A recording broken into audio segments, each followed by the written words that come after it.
I did not do any type of stretching, which I probably should start doing. I just ate. I think I'm gonna start, I guess, showing what I eat and getting deeper into like detailing the things that I eat. But that requires me to eat better too, because I don't eat the greatest, you know? But yeah, my day has been weird. Let's just get to the push-ups first and then we'll talk. All right, so 25. All right, let's go.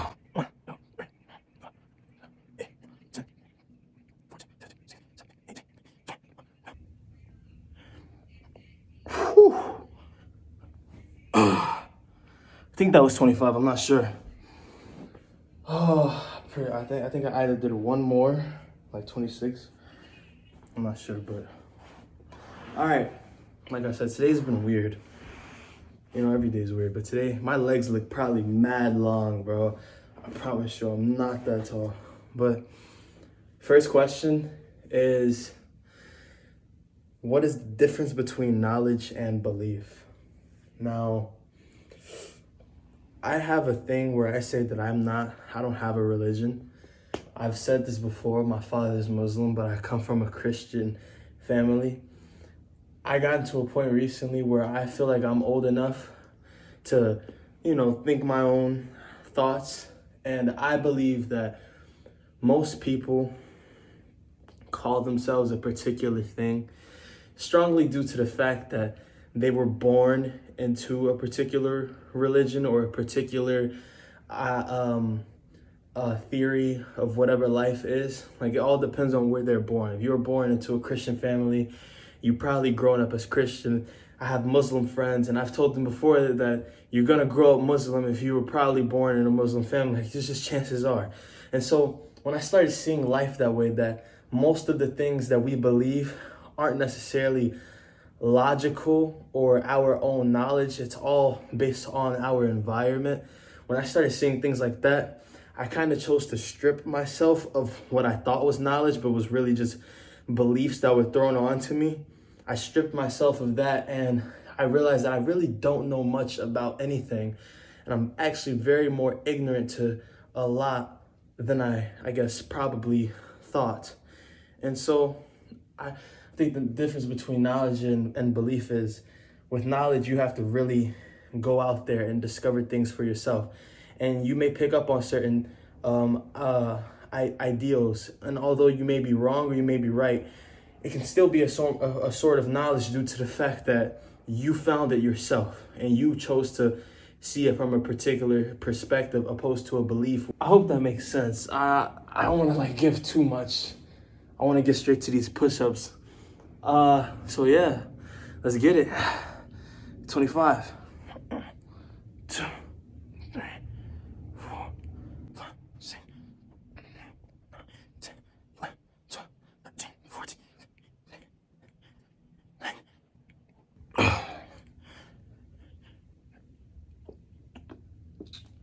Whew. All right, 50 down, 50 more to go. I've been thinking about this question for hours now, especially because of the type of day that I'm having. It's kind of hot, bro. It's pretty hot in here. Next question is, define love. And I feel that's a very vague question, cliche. I believe that love to me will change over time, probably. I think there's different types of love, but I think it all boils down to one thing, which is who you are as a person and whether or not it goes based off of your morals. Like, what are you looking for, right? I think everyone's definition of love has some similarities and some differences, but it all boils down to one thing, which is, trying to find that missing thing. And not necessarily that you feel empty and you just need something to fill in that void, but that thing that's missing in your life that could just bring you to another level, because that's what love is supposed to do. It's supposed to help you grow. And if you're not growing, then it's more than likely not love. Like, when you find real love, it should be something that you don't want to let go of, that you almost can't necessarily live without it, because that's the thing that's going to bring you from this level to, you know, a higher level, right? That's what love is, to me, is supposed to do. It's supposed to, you know, I don't want to say, somewhat speed up the growth process of a person. If I find, like, let's say a female, if I have a female, I don't need her to be dead weight, and I don't need her to just, I don't want to see her as someone who's just there that I could do with or without her. If I'm going to have a person in my life that's supposed to be intimate, then I need to see her as someone who's going to help me grow, and we're going to build off of each other. I think that's what love is really supposed to be, to me at least, because I mean, if not that, then what else, right? Like I said, I want to get to these push-ups, man. These next 25, I feel like these last two are going to be interesting, definitely interesting. I only have 3 questions, I think. I'm gonna have to come up with something. Let me see. 25, let's go. 3, 4, 5, 6, 7, 8, 9, 10, 11, 12,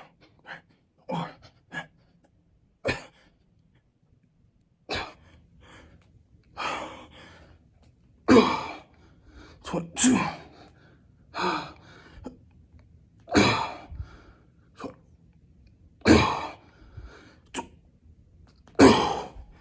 Whew. Oh my God. Okay. The next question. What is the next question? I think that was it. Oh, wait. Oh, wait, I remember. I know the last question, but I'm gonna actually save that for like the last. So let me think of a question real quick. I want to answer this, like a flaw. Of what is a flaw that I have? That I feel like my biggest flaw. My biggest flaw. Actually, no, I want to answer, what is my biggest insecurity? I like that better. My biggest insecurity, okay. So, as I've grown as a person and matured more, in my eyes, I feel like I've matured in certain ways. Obviously, there's more development to, you know, be done. But my thoughts and perception of myself has grown from surface level things. There was a point in time, and a very long point in time, where I was very insecure of my facial appearance. I have a huge nose. I'm not gonna say I had one. I still do. I have like a very big nose, and I have bad acne, very bad acne, and I've had it for a very long time, since I started getting acne in 5th grade, right? So I was very insecure and unsure of myself because of things like that. And you know, I can get deep into insecurities. There's times where I'm insecure about the color of my skin and things like that, right? But my point is, there was a time I was very insecure about surface level things that shouldn't even matter. You know, this is who I am. This is the body that I live in, right? So now it's grown to a point where, okay, I feel like my biggest asset is also can be my biggest liability, which is the way that I think, my mind. And so I believe that I have a pretty good head on my shoulders. It's just, I want to continue growing. I want to build my mind to a point where I'm just so beyond my peers and the people around me. So my biggest insecurity is my mind. And you know, I don't want to be stupid. My biggest fear is probably being stupid. I don't want to be an asshole, right? I don't want to be one of those guys who just thinks they know everything. Although I do come off as a know-it-all probably, but I feel like I have good judgment at certain times when I do speak about certain things. But yeah, my mind is my biggest insecurity. But it's ironic because that's also I feel that's my best trait about myself, the way that I think. But yeah. If there were people watching, I'd say you let me know what your biggest insecurity is in the comment section below, but shit. All right, let's get this last 25 in, man. Come on. 1, 2, 3, 4.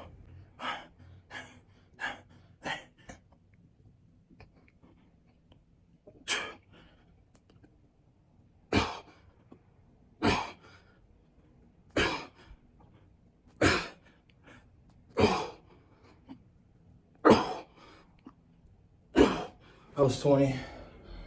Oh my God, my arms. I was gonna keep going, but, you know, that feeling, man.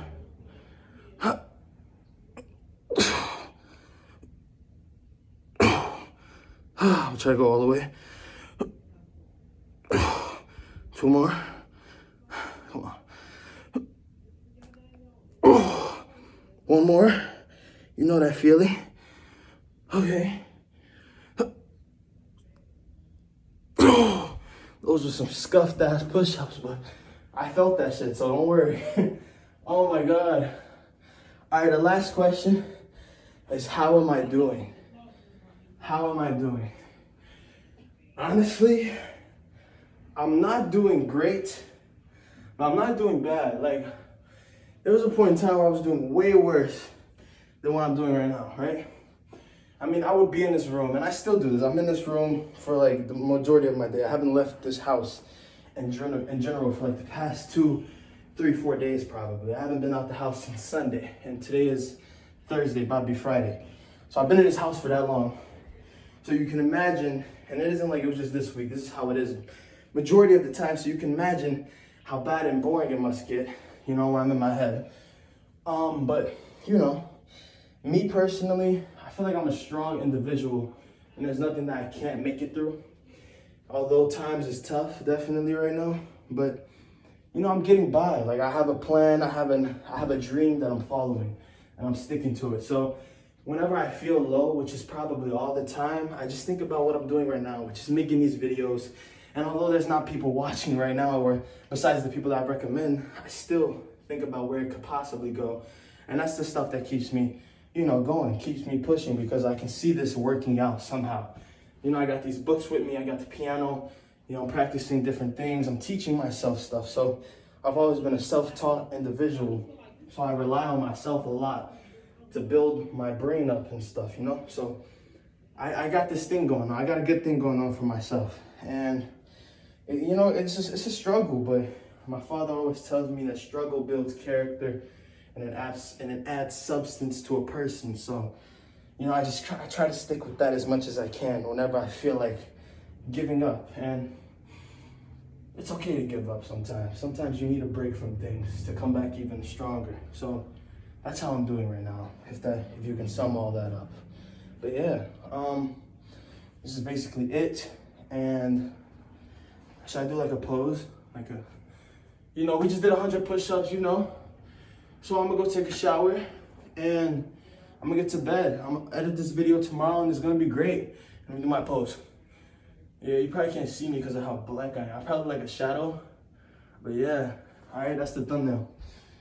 All right, as always, it's my pleasure. It's been a pleasure. Pleasure. Deuces, my name's Jabril Deuces.